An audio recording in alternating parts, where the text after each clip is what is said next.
Illegally, also known as, I don't know, take your pick of these titles. You want to call them illegal aliens, illegal migrants, or one of my favorites, illegal invaders. Well, the deportations of the illegal invaders have exposed Democrats in a way few things have before. The things they're saying, the Democrat Party, the things they're saying under the threat of losing future voters makes me certain that they're fully unhinged. Add to that President Trump's attempt to do away with crime in some of our most dangerous cities, and they've gone full into rabid zombie mode. Exhibit A. I got a question, though. Where are the ICE raids at the Trump properties? Yes. Can somebody call ICE on the Trump golf course in Virginia? Yes. You're telling me there's nobody in there that is undocumented or has some kind of squirreliness going on with their paperwork? Give me a break. Hey, how many immigrants has he married? He's got one buried at his golf course in New Jersey. Isn't she buried by the first hole or the second tee or something like that? The first hole, yeah, it's the first hole. Immigrants always doing the jobs that Americans don't want to do. He's not going to. So when an American citizen marries an immigrant, he becomes a legal citizen. That's how it works, Jim Acosta, in America. They become legal, and that's who you deport. You don't deport legal citizens, you deport illegal invaders. You know the difference? I would be willing to bet you dinner times 1,000. I'll give you 1,000 to 1 that there's no one working at a Trump property that he knows about, that anyone knows about, that's illegal. Now, if they have fake papers, I won't bet that. But if they don't, I would bet you anything that Trump would not make a mistake like that. There are things he might do, but that would be a really bad mistake for him to make, and I doubt it's going to happen. Acosta, but nice try. And whoever those other two liberal lunatics were that were with you. And Exhibit B for the day, apparently CNN thinks it's madness for a president to actually do his job and try to protect the country and its citizens from illegals and crime. This comparison right here could only be born out of a serious case of TDS, Trump derangement syndrome. And I would just argue if Joe Biden were retweeting AI content videos, if he was putting up little racist AI memes of the leaders of the Republican leaders of the House and the Senate, if he was opining about video from a couple years ago, folks would be asking where's the 25th Amendment? They would be like, Kamala Harris, step up, move. So I will just note that it is not. It's not hyperbole. You know, I'm somebody that does not. I don't like how people used to say the things about Joe Biden, because if you had a conversation with Joe Biden, he was there. You could say he was old, fine, but the president does not seem to be there. Joe Biden didn't even know where he was. He couldn't put a meme up if it saved his life or saved his presidency. Let's move on to Exhibit C of the left's lunatic behavior. J.B. Pritzker, governor of Illinois, who's been at the forefront of Democrat embarrassment, has decided to take it a step further towards downright insurrection. They think they can fool us all into thinking that the way to get out of this crisis that they created is to give them free rein. Well, that plan will only work if we let it. The state of Illinois is going to use every lever at our disposal to resist this power grab and get Noam's thugs the hell out of Chicago. So there's always the alternative governor of Illinois, which oversees Chicago. Why don't you just clean the place up? But you don't want to do that. You want to run for president. That's all you want. You just using the office to set yourself up for a presidential run in 2028. Somehow you think you're going to do it. You're going to have to finance your own campaign. His family's billionaires. It won't work. You're not likable. You're not smart, and you're a wild leftist lunatic Democrat. Won't work. File this next one under Whoopi Goldberg is insane. I'm old enough to remember when Whoopi was married to actor Ted Danson, and he wore blackface. Ted Danson wore blackface doing some comedic bit. Look at her there loving it, too. Well, maybe that explains why she's calling for everyone else to go to the Super Bowl in blackface to thwart ICE. She's threatening to go to the Super Bowl when Bad Bunny is there and round up all these people that are illegal immigrants. Do you think that she would go if it was Garth Brooks or Eminem or Taylor Swift or any other white person? Let me understand what you're saying, because she's going to go to the Super Bowl and round up. How's she going to know who's who?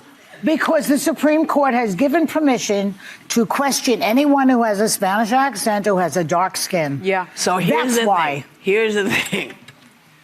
Everybody get a little Cocoa butter, sit in the sun. That's the first thing. and this is the only time you can probably ever do this, give yourself a Latin accent. You know, Whoopi, that is such a good idea. And see if she can tell who's who.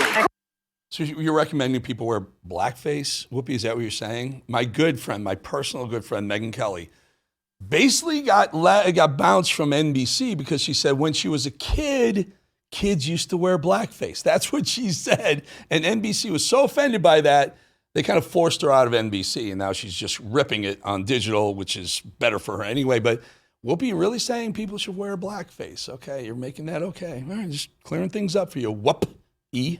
One person I wouldn't want to debate, Stephen Miller, brilliant guy, particularly if I'm a card-carrying member of the Democrat Party and the media from the Democrat Party. And all I had to do was guide myself to the same old lies and leftist propaganda line. CNN's Boris Sanchez walks into a buzzsaw named Stephen Miller.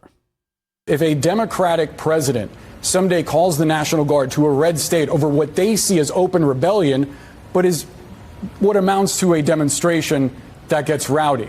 I mean, is that not a fear of yours? They're posting pictures of their kids because it's a demonstration, and they have a sniper on top of a building firing a high-caliber rifle at a nice facility because it's a demonstration, and they are engaging in vehicle ramming. But the National Guard isn't being sent to Texas. Because it's a the National Guard isn't being sent to Dallas, where that sniper was. Because the Dallas Police Department and the governor of Texas, well, you walked right into that one, have responded to every call for assistance and help. They gave a stand-down order in Chicago, and they gave a stand-down order in Portland.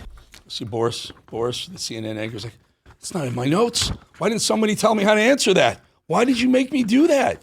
Idiots. Don't mess with Stephen Miller. Are you out of your mind? You're not equipped, Boris. You're not equipped to go toe-to-toe with Stephen Miller. You're out of your mind. Stick to, like, the low-hanging fruit, all right? Isn't there, like, what's like George Santos somewhere you can argue with? There's only one good thing coming out of Kamala's book tour, and it's moments like the one I'm about to show you, which is sponsored by whatever it is she's consumed in a few minutes prior to this word salad. I'm guessing it has an alcohol content or a high proof level. Watch. I am so proud of all of you. You know how privileged I feel to have been educated at Howard University. Amen. There is so much about everything I have achieved, and I've been the first to do many things because of being here when I was your age, knowing that everything that I'm being told and can feel tells us we can be and do anything, that we expect you to be leaders locally, statewide, nationally, and internationally. And especially at this period in time, I want that you all know our country and our world needs you all. We need you. So you be strong, you feed these big brains of yours. You make friends who are going to be, by the way, friends of yours for life. And enjoy this.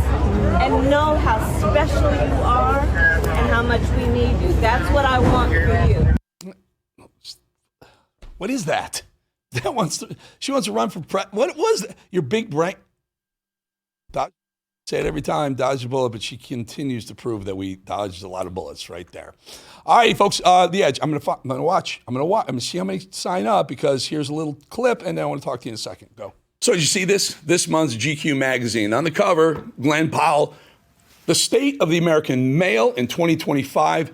That's exactly what we do right here on The Edge. Make sure you watch, you share, and you subscribe. I'll show you the screen again very quickly. You can hit your phone. Just take your phone there and just put it right up your camera. Open your camera, and it'll tell you, hit the link, and it'll take you right to subscribe. It's free. It'll never cost you a penny. I don't use it other than letting you folks know who the great guests are. By the way, this next show, Thursday, 2 days from now, a big guest. You want to take a guess? Hit me up with a voicemail. See if you can figure out who the big guest is. I'll give you a hint. He's been known as a wolf. Just leave it right there. We'll be back 2.5 minutes.